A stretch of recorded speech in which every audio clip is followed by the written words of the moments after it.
Hey, how's it going? Bryant here. Disclaimer, this is not financial advice.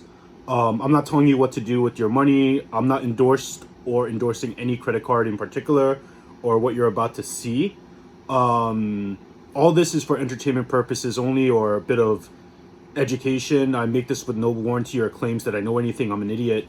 Don't listen to me because and watch at your own risk because this is all just what I do, and I wanted to give you a look as to why I have more than 23 credit cards. There's 24 here, there's another 3 somewhere else. But anyway, long story short, why do I have so many credit cards? That's sort of why I'm doing this, and I don't want you guys to go out, get a bunch of credit cards, go into debt, and then I get sued or blamed for causing people to go into debt or glorifying it. I'm not glorifying credit cards, okay? Like, I'm not telling you to get credit cards, I'm not telling you to use credit cards, and I'm not telling you to get into debt. I'm just trying to give you an alternative opinion as to why someone might want to have 23, 24, 30, 40 credit cards, okay? So, so let's start with the basics. I have a bunch of credit cards, right? As you can see, I have Uber, PlayStation, Wells Fargo, Apple, eBay, Target, American Express, JCPenney, Macy's, you name it. Discover, HSBC, Best Buy. I have a really cool Disney Darth Vader card. So why would I do this? Because if all else is equal and you think about money in terms of just math, let's say either way, I'm going to go to Target, right? So either way, I'm going to shop at Target. No matter what, I'm going to spend money at Target today.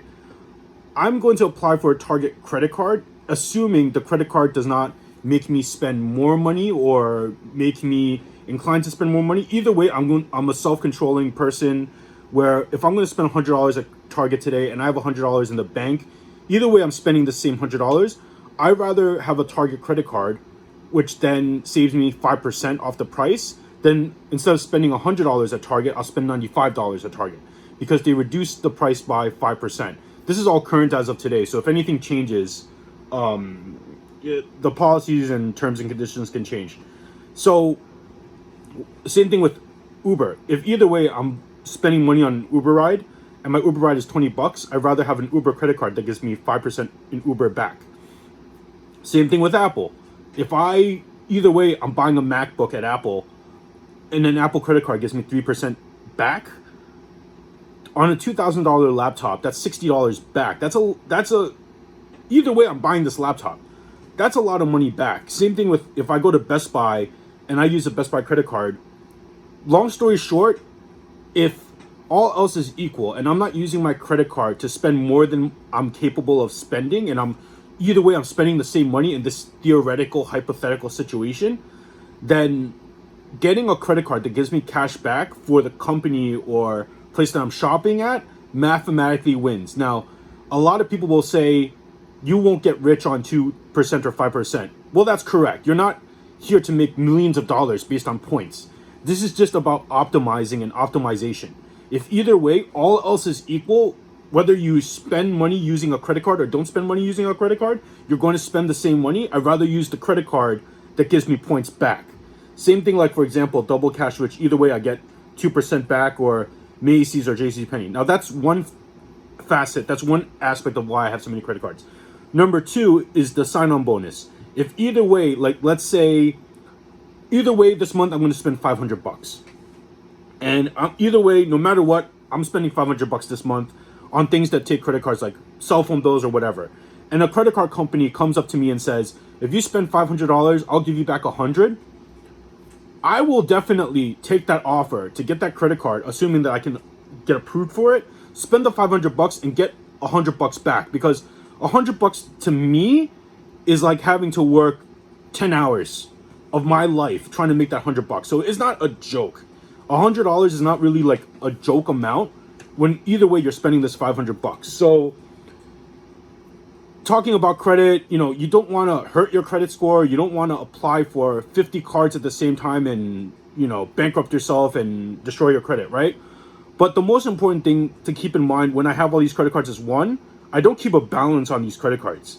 What does that mean? Is that I'm not going out of my way to say, okay, eBay's giving me a $10,000 limit, $5,000 limit. I'm not going to go out of my way to spend $5,000, $10,000 on my eBay credit card and then not pay it or pay the minimum because their interest rate's really high. Like it might be 15, 16%. In which case, that's how you get into a cycle of debt. For me, a practical purchase with my eBay credit card is, oh, look, there's something that's cool. I'm going to spend $50, $100. And either way, I'll save money if I use my eBay credit card. It's seamless. It's already logged in. And then before the statement comes out, before eBay actually issues me a statement that I owe them money, I'm already going to pay the current balance on my credit card, which is like the $50 or whatever. I'm not inviting debt onto myself. That's really important, because the other avenue is there's this misinformation that you have to keep a balance to have good credit or great credit or good credit history. Number one, there's a few key factors that TransUnion, Equifax, and Experian they care about when they're evaluating your credit score. They talk about things like how long have you had credit cards? What's the average age of your credit history? That's one factor. But the biggest factor is debt to loan ratio, like revolving debt, how much debt you have compared to your limits. Like if the total limit of all your credit cards is $10,000 and you're using $10,000 of that limit, your credit score based on Fair Isaac, FICO, Vantage 3, or whatever it is going to be terrible, because that's worth like 35% of the measurement that they use from like 350 to 850 to measure your credit score. Also, payment history matters. So if you're late, that's going to stay in your payment history for a long time. I think it's like 6-7 years before it falls off. So all these credit cards, once I get them, I'm not out of my way to start using all of them and forget them all. Like I only use these 2 credit cards, and I like Disney when I go to the Disney store and Target. Probably these 4 at any given point, and the rest I basically like keep away or have all of them on auto payments. So what that means is, let's say my PlayStation credit card pays for my PlayStation Plus. I'm going to use my PlayStation credit card to pay for, whatever, $50 a year, whatever it is. And then I'm going to have an auto payment from my checking account to automatically pay off those $50. So I don't want late payments. Okay. I don't want to miss a payment. And just because you have a bunch of credit cards and you have a bunch of credit doesn't mean you should tap into it, because that's not your money. When you borrow money on credit, you have access to that money, but that money does not belong to you. It belongs to whatever creditor, bank, lender you want to call it, and you owe them an IOU. And that's basically where people get into trouble. And you should not use credit cards to overextend your financial capability. And that's my personal advice. I believe in good management, but the other aspect is, if either way, one, I'm already shopping at Target, I'd rather get 5% on everything on sale at Target by having a Target credit card that does not have an annual payment. And this is important, okay? So of all these credit cards, only my American Express has annual payment. The rest don't. I don't want to pay $50 a year to have a credit card, $100 a year to have a credit card. $50 a year per credit card, 20 credit cards, that's $1,000 a year. That's a lot of money. I could be investing that money on the side instead. I don't want to spend that into credit card annual payments and fees. That's not really what I want to do. American Express, this is more like it might be an idiot move for me, it might not. I do get some value off of this card, and I do love it because they have like priority pass, or they have like great customer service. But the truth is, I got this card because I was working at a restaurant one day, and one of the customers tried to be arrogant with his friends, like, look at how much money I have, and I have an American Express Platinum. And they made themselves look like super amazing and wealthy, and I was like, I could get one too, and I'm a waiter. So this is really just like a personal ego thing for me, and that's separate. So I love the fact that, I go to JCPenney, I have a JCPenney card, I have a Macy's, I have a Macy's card. Why? Because they give you perks, they give you stuff here and there, and if you believe in a penny saved, a penny earned, every little bit adds up, but don't count on that small money to make you wealthy. This is just, either way, I was going to spend this money, so I might as well save some money in the process of the money I'm already spending. Don't go out of your way, and I don't recommend you say, look, oh, my credit card has a $10,000 limit. Let me go get this luxury backpack, or let me get this luxury item.